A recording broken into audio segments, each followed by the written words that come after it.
good morning to everyone.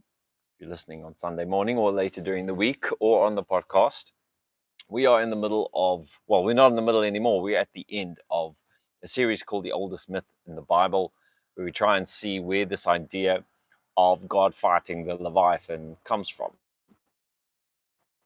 We've traveled through 6 sessions already, trying to kind of pinpoint the places in the Bible, the Hebrew Bible, where this motif shows itself. Um, and we found it in several places, and we found it in several ways. We'll say and just reiterate some of that a little bit later on today. But today I'm really excited because this final session, I think, is the most important one. I think it's very difficult to deny that we have this motif within the scriptures.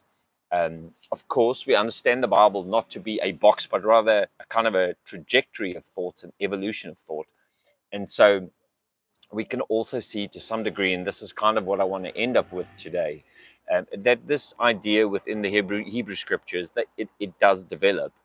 And it finally seems to find its landing place in Genesis 1. And today really is then about Genesis 1. Before I go any further, I also want to say that apologies for last week. I seem to have had some technical problem I wasn't aware of. And so my broadcast, I did the entire broadcast, and when I tried to upload it, and there was hardly anything left to be uploaded. So anyway, that's that.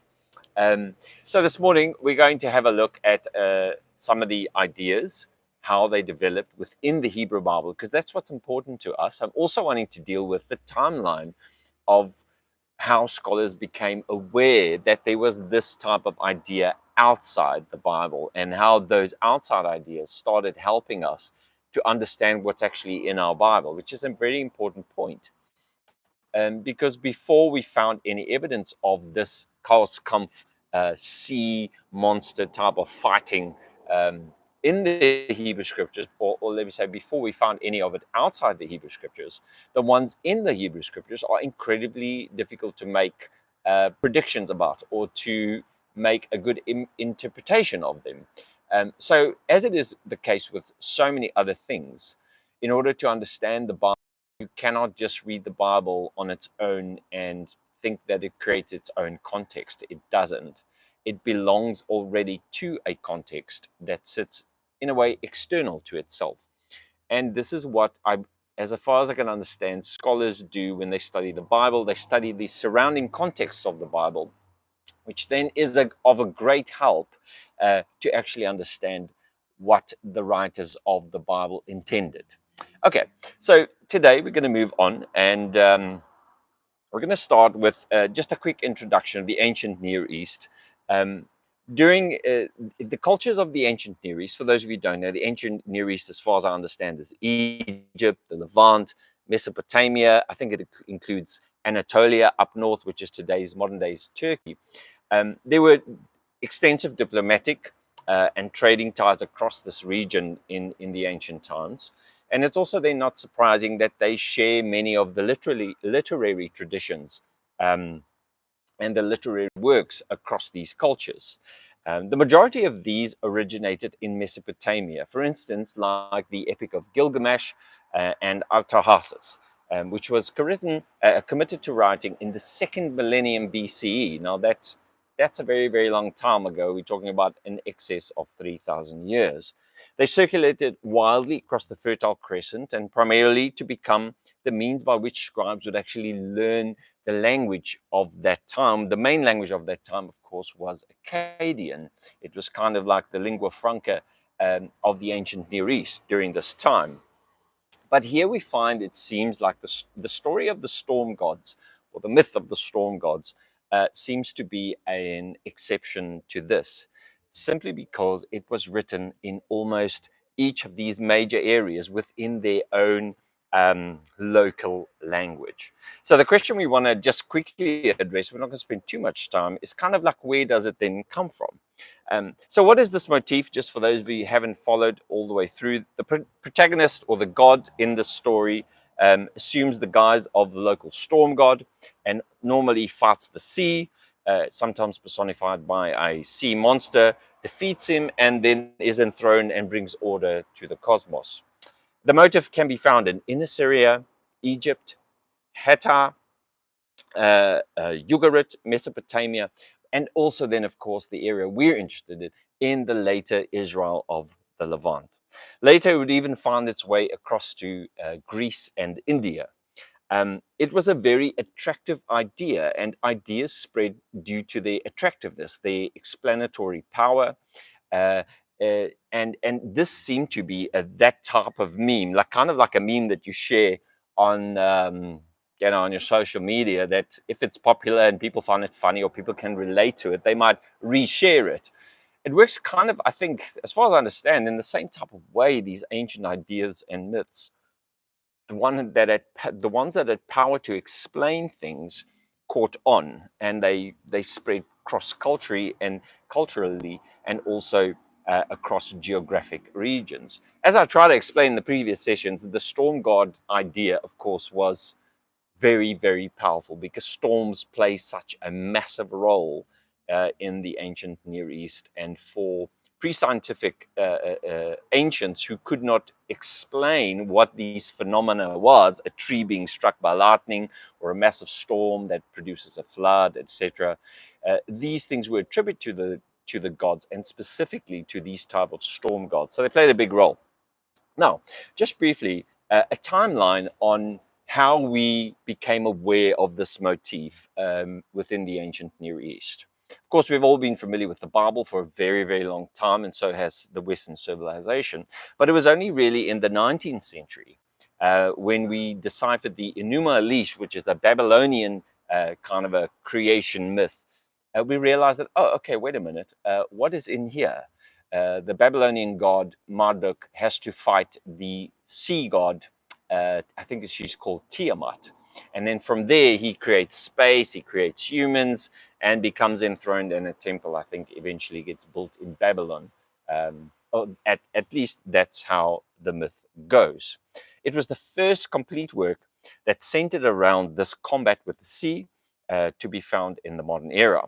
In the 20th century, an Egyptian document was found known as the Astarte Papyrus, and in it was documented an Egyptian god called Set and his battle with the sea god. And he then also, he or she, I'm not sure if it's male or female, then battled the sea god and defeated the sea god. Then a little bit later, or it's around the same time, we also found the Ugaritic version of the storm bat's combat with the sea. This was found in the first 4 chapters of the Baal cycle in the Ugaritic literature, or the Ugaritic mythic materials that we found in the 20th century. But this really changed things, and the reason why it was so impactful, I guess, is because our Hebrew is, in some sense, it's related to West Semitic languages. And so words appeared in this Ugaritic material that we could actually find in our own Bible, like the word Yam, Baal, El, and Astarte. And these words we knew about. And so when we, for the first time, discovered them in Ugaritic mythology, that raised a lot of eyebrows, and it made us have to rethink the context, the historical, the religious context of the things that we actually have in our Bible. So scholars then started linking these accounts, the Hebrew one, the Babylonian one, the Egyptian one, and the Ugaritic one, and they started linking them back to Mesopotamian myth, the Mesopotamian myths of Labu, and the Hittite myth of Ilyanku. Scholars Albright believed that these accounts were all linked, and they were all derived from a common source. In other words, all these ideas actually has an origin somewhere. And I just want to mention that briefly, not going to spend too much time on this. Scholars already knew of several second millennium texts from Ugarit, Egypt, Hatti. They contain various accounts of the storm god motif, the storm god's battle with the sea. The hero Hittite version is exemplified in various texts. In the Song of Hidamu, the storm god Teshub fights Hidamu, which is represented there as a living serpent from the sea, or a serpent living in the sea. Historians now seem to have found a consensus that the Canaanite myth, which we find in the Ugaritic language, the Baal cycle, or in the Ugaritic literature, which is called particularly the story of the Baal cycle, predates the Babylonian one. So in other words, the one we found first is actually written last, the Enuma Elish from Babylonia, and that the Canaanite myth seems to be much earlier. According to a study by Paul Alain Bielieu, it's a French surname I don't know how to pronounce, this myth originated in the Levant, in a place called Mari, where it's attested to in a tablet. And here the storm god Adad is fighting the sea. So that's just a very quick, like a layout of how we came to know about this motif and kind of where scholars trace it back to.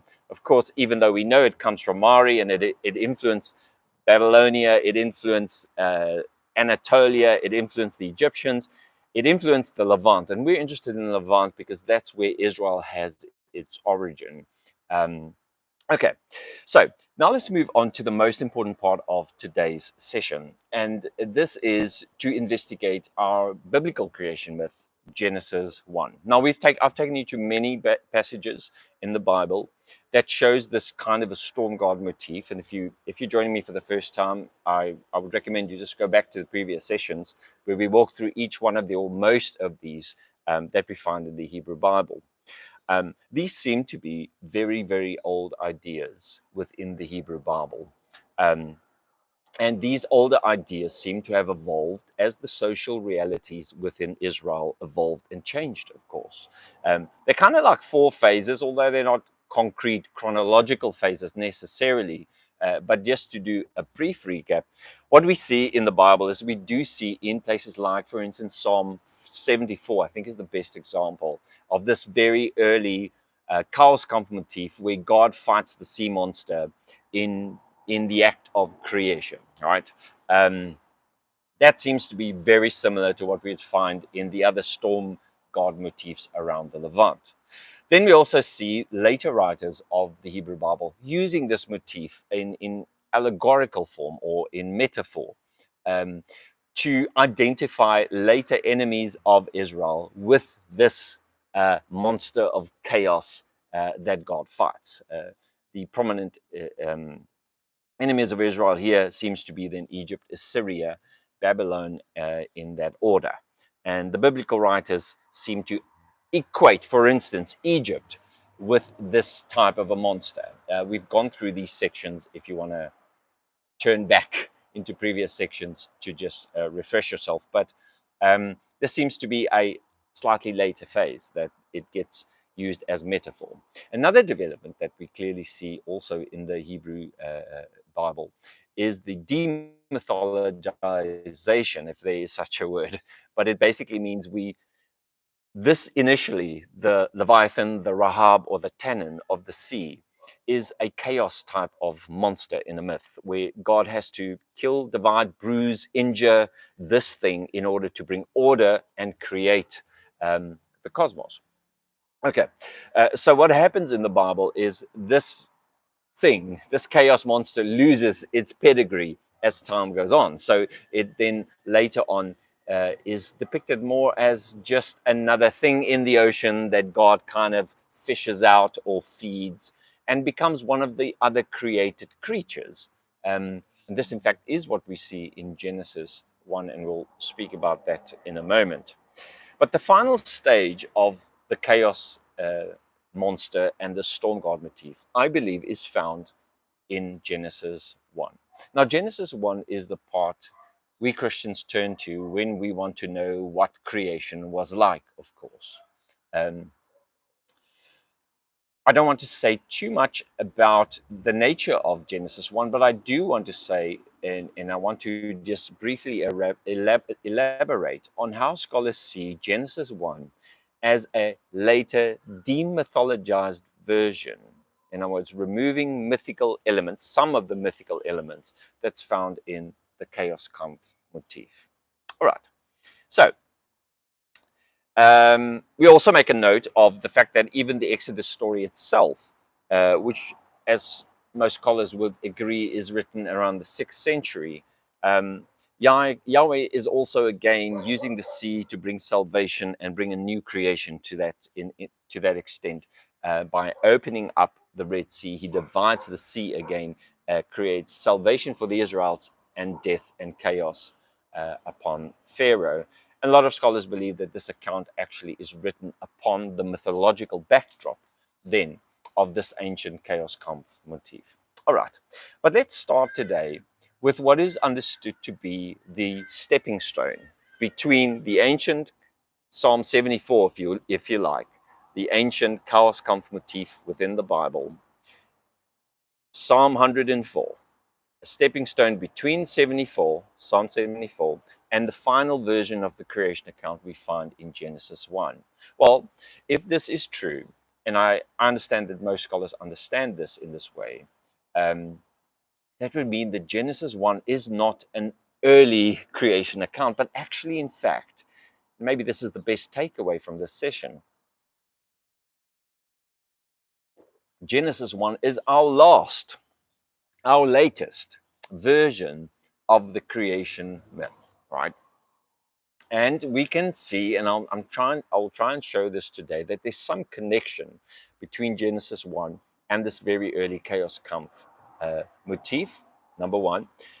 But more than that, that we can actually find in Psalm 104 something that does look like a stepping stone between this very early Chaoskampf motif and the very last Genesis 1 account. All right, so let's speak about Psalm 104.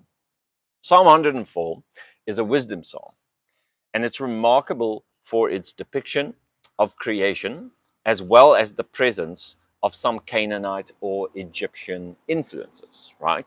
Although the text is later than some of the earlier ones we've looked at, like for instance Psalm 74, its conceptual model of the cosmos is very, very similar. For instance, it describes the heavens as a tent that Yahweh stretches out over the earth, implying some physical dome-shaped structure over the earth. This, of course, corresponds to, as we've seen, the ancient Mesopotamian cosmological model, the model of how the universe works. The earth is flat and there's a dome, it keeps waters above. Earth is upon waters, on pillars, etc. I'm not going to go through all of that again. But Psalm 104 seems to follow the same type of model. Here, Yahweh builds his celestial palace on the water that exists above the heavens, right? This is another indicator of ancient Mesopotamian cosmology. He sets the foundations of the earth in the deep, in the Tahom, is what the Hebrew uses. Once again, a confirmation of that old cosmology. He rides on the wind in a chariot of clouds. This is something we dealt with in our previous session, I think, which was session 6. The ideas of Yahweh riding on the clouds, and riding on the clouds is something that's called an epithet of Yahweh. It's one of the things you know that you're talking about Yahweh, is he is the one that rides the clouds. And here in Psalm 104, he makes again the, let me just make sure, he makes the wind, the chariots, he rides on the wind in a chariot of clouds. Now, one thing that a lot of Christians don't know is this is typical storm god language. And in fact, we have an older version of a god that was known as the rider on the clouds. Before Yahweh was this rider on the clouds in the Israeli literature. And this god's name is, wait for it, Baal. Now we know this, now that we have the Ugaritic tablets available to us. And we can see that Yahweh was, in some sense, understood by the Israelites to be modeled along the same epithets as Baal. In other words, that the Israelites understood Yahweh at some point of the journey, at least, as a storm god. All right, a storm god, as a storm deity, he is linked with fertility. When Yahweh makes the springs gush forth in the valleys and the streams flow down the mountains. He makes the grass, the crops, the forest grow. He also feeds, of course, the wild animals. But lastly, this psalm mentions Leviathan by name, right? Except that here, Leviathan is slightly demythologized. He's no longer the chaos monster that has to be beaten in the beginning to create. But here he seems to be just part of the creation itself. So we're already dealing in Psalm 104 with a demythologized version of the Leviathan, or the chaos monster, whatever you want to call it. Now, despite the many elements shared with earlier creation psalms, the theology of Psalm 104 has developed in a new direction. Psalm 104 belongs to a genre which is understood to be wisdom literature. There's a lot of wisdom literature in our Bible with regards to genre. For instance, here would be included the Psalms, Song of Solomon, Ecclesiastes. I think Job would be put in this category as well, as most people understood Job to be, in fact, a poem of some sort. It's a story. Uh, we don't need a physical Job for the story to have meaning. Right, okay, so but what we do find in the wisdom literature, which Psalm 104 falls in, is that a lot of it is about creation. Um, it's no surprise then that so many of the Bible's creation passages are actually found in the wisdom literature. Um, Genesis 1 is not the only portion in the Bible that speaks about creation. And I think that's the first hurdle you need to jump over as a casual reader of the Bible.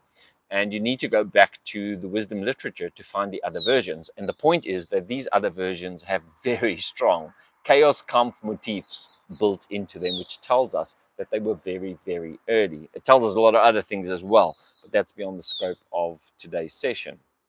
It seems then that Psalm 104, before I read that, let me just go through a list quickly, and you can do this on your own if you have a Bible and you take Psalm 104 and you take Genesis 1. Only Genesis chapter 1. Genesis chapter 2 comes from another time, right? It's the two accounts they are in fact separate. But there's some things that tell us that Psalm 104 is in fact a kind of like there's a relationship between Genesis 1 and Psalm 104. Here are some of the things that you can find. I'm not going to mention all the chapter numbers. If you want them, I can send them to you. But here are the things they kind of agree on and in this order. Number one, the creation of heaven and earth. Then the waters that are pushed back. Then waters that are being put to use. Then we have the creation of the vegetation. We have the creation of the luminaries, which would be sun, moon, and stars. We then have the creation of the sea creatures, and we have creation of the land and air creatures. Now, on these elements, Psalm 104 and on these elements, there's a very strong correlation between Psalm 104 and Genesis 1, to the point that scholars say, well, there's obviously a connection. The question is, which is first and which is last? And it seems like it's the trend or the trajectory of this demythologizing of the Chaoskampf motif that tells us that, in fact, Psalm 104 is probably an antecedent or a precursor of Genesis 1. And that Genesis 1, therefore, seems to be a final crowning crowning achievement, maybe that's the wrong word, of the Israelite elite as they take all the earlier ideas and bind them together and redact them into what I think is a masterpiece, Genesis 1. And Genesis 1 they give to us in the Hebrew Bible. It becomes canon many, many centuries later. But that's the portion we have in our Bible, and that's what we refer to when we want to understand creation from a biblical perspective, not necessarily scientific, because Genesis does not line up scientifically, but more from a why, not a how or when. Okay, so Psalm 104 then is the penultimate step in the development of the Hebrew Bible's theology, specifically with respect to creation. How did things come to be? Why did things come to be? The final step is Genesis 1, which appears to be modeled directly after Psalm 104. This dependence is suggested by the striking parallels in both the order of the events and what is called by some scholars the substantial overlap in the vocabulary. Right. So, that Genesis 1 is dependent on Psalm 104 and not the other way around is most likely. And the reason for this is the trend of demythologization. Excuse me, the English second language, tongue gets twisted. That we observe from the earliest versions of, for instance, Psalm 74 through Psalm 104, and our final landing place, which is Genesis 1. Okay, so the process then basically looks like this. We have the very early versions, which is basically Chaoskampf. Chaoskampf simply just means the fight with chaos in the very beginning. This is a motif we find across the whole of the ancient Near East and also in Israel, exemplified by Psalm 74. Later periods, then, with the transition and evolution of the thinking of the Israelites, um, this is adopted into wisdom literature, which picks up a lot of creation motifs. But here in Psalm 104, and maybe we could also mention Proverbs 8, there's a demythologization that takes place, in that the Leviathan is no longer the original chaos, but is more like, and I guess this is the reason why so many translators will say, oh, it's just a crocodile, or it's just a dinosaur, some people say, which is absolutely ludicrous. Or it's just another whale. We know that this myth existed. We know that Israel includes it in its own scriptures, and therefore we can't just write these ideas off as something very trivial. It isn't and wasn't. But what we then find in the final stages, as I've said, is Genesis 1, which is almost, there's a debate on whether the writers of Genesis believed that this was a historical process or not. I'm not sure 100%. One thing I do know is that they completely demythologized this Chaoskampf in Genesis 1. So some of the beautiful things that we find then in our Genesis 1 creation account is the complete absence of violence. Now, this might not mean anything to you if you're a casual Bible reader, but the reality is that all of the ancient Near Eastern myths about creation involved violence between the gods, specifically between the creator God and the sea monster, the Leviathan, the Tannin, the sea itself. But the biblical account has no violence. No violence in the account. There's absolutely nothing is intention, or maybe I shouldn't say that, but there's no God slaying anything for him to create. As you very well know, Genesis 1 is God it's portrayed as by him speaking. Everything falls in place, everything obeys, and everything just rolls in a beautiful sevenfold pattern, and bam, by the end, God sits back, takes a rest day, and says, wow, I did really good. Now, I mean, that's the one thing that's very, very, I would say, as far as I understand, novel in Genesis 1 is no violence. The second novelty, the second novel concept in Genesis, of course, the centrality of humans. In Genesis 1, humans are in the likeness of God. They're made as deputies of God. And this was not the case in the ancient mythologies. In the ancient mythologies, humans often are a kind of an afterthought. When they are made, they are basically made as slaves that will look after the gods. That's it. And this is something that Genesis does not seem to portray. It seems to suggest an inherent value of human life. So those are really have to say, like, the two things you can take away from the Genesis account that I think is good and wonderful, and that we need to hold on to. There are other things that I don't think is so accurate, and that I definitely don't think we can harmonize Genesis 1 with a scientific approach. It doesn't fit. The order is wrong. The timeline is also wrong, but maybe that was not the writer's intention, and that's hard to say whether it was or not. Okay.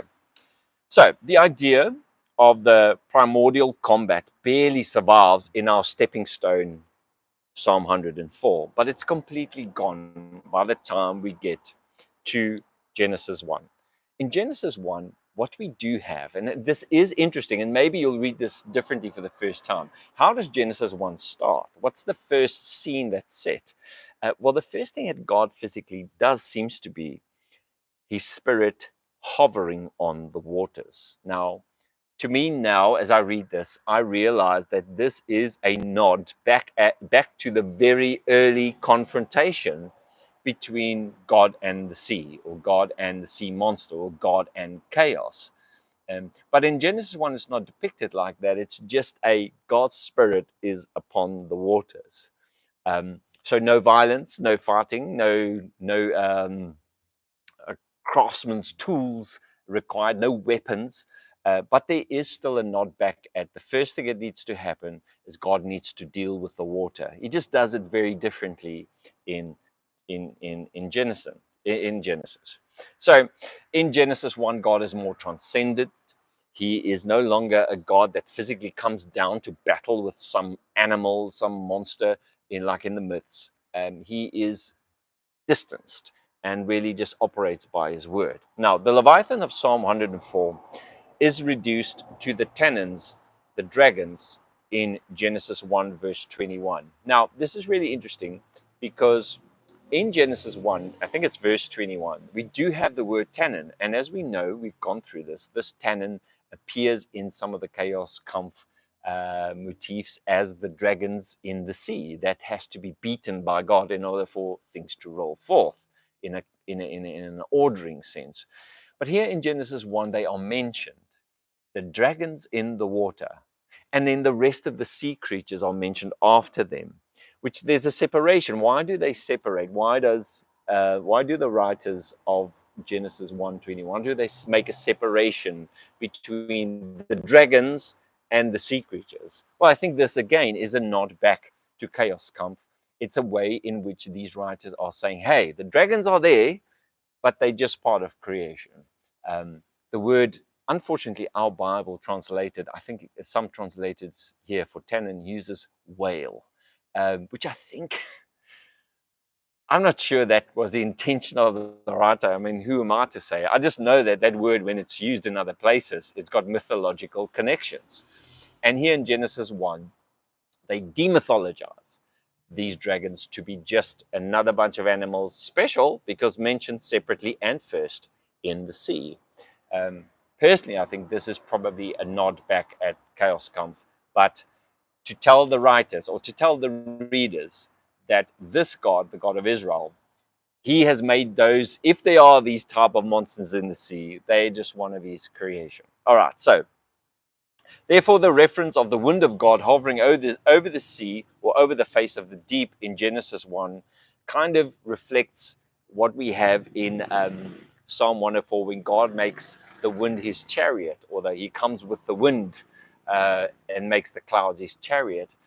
As you might or might not know, the word for spirit in the Old Hebrew is ruach, which really means breath, right? And can be understood as breath of a person, but also wind. So there's another connection there that seems to be quite obvious. That from Psalm 104 to Genesis 1, we see God coming in his spirit, or being his breath present. No longer as a God that kind of rides on the wind, with a chariot, as the mythology might have pictured him. But now he just breathes over things. But the symbolism of the wind is still there, and it, of course, is still present. Another point here is that Genesis 1 takes the elements of creation that's described in Psalm 104, but for the first time, it depicts creation as more like a historicized process. Um, in other words, it lays out a kind of a timeline: the first day, second day, third day, fourth day, fifth day, seventh day. Once again, it is unclear to me at this point whether the writers would have, until there's some proper evidence, and I'm obviously open to it, whether the writers actually meant this as an historical process, or whether this is a literary motive, the number seven, the 7 day type of thing. I don't know. I do know a bunch of other things, but this I'm not 100% sure. I mean, when I say a bunch of other things, I mean there are some indicators that these are literary devices, but as to the real intention of the writers, very, very difficult to say. Anyway, the point is that most scholars understand Genesis 1 to have been written by the priestly class. Therefore, the number 7 that prominently features in this process of creation, and some other reasons as well. Okay, so the point is that Psalm 104, this middle step, penultimate version of Genesis 1, clearly feels then like a stepping stone in the transition from these early Chaoskampf myths, conflict between God and the sea or the monsters, and what we finally have in Genesis 1, which is a one-time quasi-historical type of event. Let me come to my conclusion today. In summary, Syrian and Hittite myths from the Middle Bronze Age about the storm god Adad fighting the sea god and the dragon, respectively, were combined. Right? They were combined and they were absorbed into the Levant. The Levant, in the later Bronze Age, became the basis for national religions and then also New Year's festivals. In other words, the Levant, maybe I haven't structured that properly. The Levant absorbed this idea from of the storm god Adad, uh, and built it into their mythologies. And they even created festivals around this, which I didn't speak about and which I am going to not speak about at this point. But what happens next? And this is where it becomes important for anyone really who understands to be a Christian, is that in the Iron Age, the Israelites adopted this as well. They adopted their version of these myths, and these early versions of these myths survive. We have them, and we can find them in our Bibles. For example, Psalm 74. What happens next? During the exile, or just after, these creation myths were adapted into wisdom literature. Um, that is where we have the idea of Psalm 104. Demythologization takes place. It's dumbed, the role of the chaos monster is dumbed down. And finally, then, we have almost a historicized creation process written by a priestly class. And that is what we find in Genesis 1, where it is almost fully demythologized in that sense, in a certain sense, where violence is out. The chaos monster is no longer, it's just a whale in the ocean that God creates. The fight with the sea god is just God coming with his spirit and saying, divide, and they divide and make space, etc. Okay, so creation in the Bible is a multi layered topic that displays an evolution of theological ideas. Genesis 1 is not our earliest original version of the creation account. It's not that. In fact, seems to be, in all likelihood, our last. And it is a fully developed version that was written possibly by a priestly class sometime after the Babylonian exile, which places it earliest in the 6th century BCE. It is so late that it actually disconnects with Genesis 2. Now, you can see our video on 2 creation accounts, but there's a clear disconnect between Genesis 1 and Genesis 2. Maybe I'll just mention briefly, Genesis 1 is late because God is distant and he's not human-like. But Genesis 2, God is anthropomorphized, which means he is human-like. He walks, he leads people, he makes clothing, like he's there, he calls, he doesn't know where they are. He's like a human. That is one of the things in that version of creation that tells us that it is very, very early. Anyway, all right, so if we focus only on Genesis 1 when we consider creation, we miss the very rich history of the development of this idea even within our own Bible. Even though it can be considered the most demythologized version of the creation myths in the Bible, it is still a long way from a recorded history of creation. And I've said this before, and I just that is where I land on this. But it does portray God as more transcendent. He's less human-like. At least he's less violent. There's no violence. He's more distant or transcendent in a sense of elevated. He's could be understood to be fully spirit, possibly, if you could pull that from there, which you can't do from Genesis 2. And there's a lot more value on the emphasis of human life. And this is it. This is the whole story, and that is where it lands. I hope you've enjoyed this, or at least been challenged by it in some way. I always encourage you to go do your own research, to go read. For heaven's sake, don't read only apologists that are in your bubble. Read outside, read real historians that don't have a dog in the fight, that don't need to defend anything, but that look at the data and come to proper conclusions. All right. I wanted to just say something quickly before I end off here. I've started putting some articles together on Substack, and I think from next week, what I would like to do is I would like to start addressing those articles in some short videos here on Sundays. You can check them out on Substack. I'll put the link in the bottom of this. Today, there's a new one dropping, and this is a subject that's really tender. But I feel like I need to just weigh in on this and make things clear from my perspective. Today's article, which dropped 40 minutes ago, is why is the Bible not inerrant? In other words, why is it not possible for us to say that there are no errors in the Bible? So you can check that out. If you're a lazy reader, it's only 3 to 4 minutes. And if you're even lazy to do that, I'm going to be dealing with that in some of my videos coming up from next week. Thanks so much for being with me.